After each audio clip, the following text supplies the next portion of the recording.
Yemen Saudi-led coalition says a southern separatist leader has fled to the UAE via Somaliland. It comes a day after Aidarous al-Zubaidi did not show up for talks in Riyadh.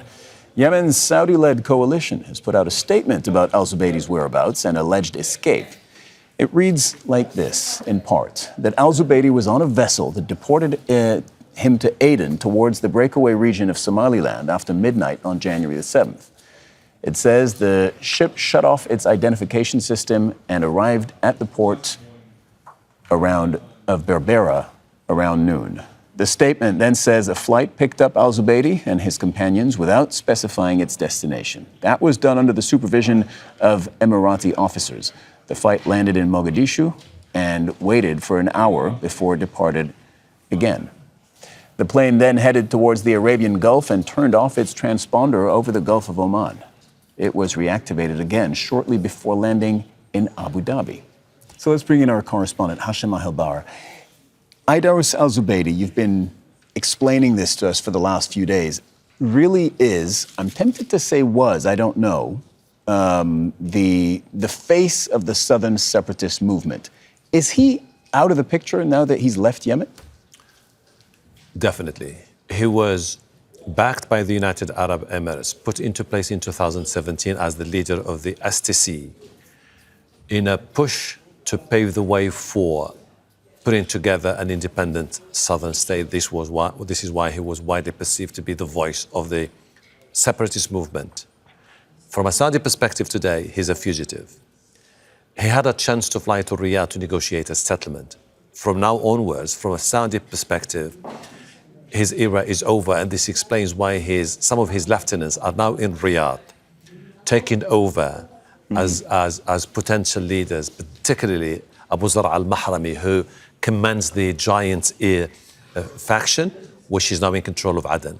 Explain what's going on in Riyadh, because it does seem that there is now a split within the STC. There are those who have fled their leader, Aidarous al-Zubaidi, and there is a part of the STC, the southern Yemeni separatists, who are in Saudi Arabia talking, negotiating with the Saudis. So a few days ago, Aidarous al-Zubaidi announced a constitutional, he made a constitutional announcement where he said that we are here, and then within a period of few years, we will set a new constitution and declare an independent state.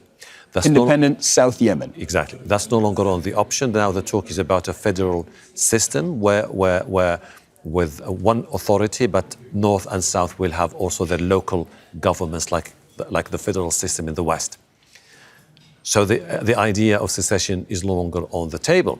However, the Saudis are now trying to reach out to different secessionists, separatist leaders, those who have control over troops and people on the ground in Hadramaut, Al-Mahra, Dala, Abiyan, and Lahaj, and see how they can move forward, with the aim that ultimately you have to widen the spectre of the discussion and convince the Houthis to join it to talk about what happens next in Yemen. If you go for unity, you have to remind your own people that the northern part of the country is still controlled by the Houthis, whom the Saudis accuse of being an Iranian proxy trying to destabilize the entire region, and Saudi Arabia in particular. We're looking at the details of who controls what in Yemen and who's got momentum in Yemen and who's allied with who. But if we pull right back, I think it's important to remind our viewers this has global significance, because everything that happens in that region happens in a major energy and trade region.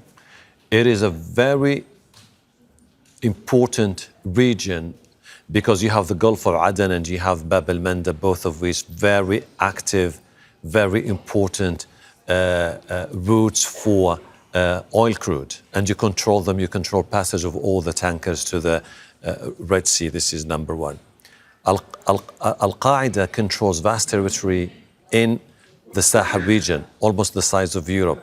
It was inspired by Al-Qaeda, which existed in Yemen, the most aggressive offshoot of the global Al-Qaeda. So the concerns remain high, the stakes remain high. And I think the Americans are closely monitoring what is happening in southern Yemen, because they fear an instability that could lead to more violence and anarchy. Hashem Ahelbarra, thank you very much for joining us in the studio.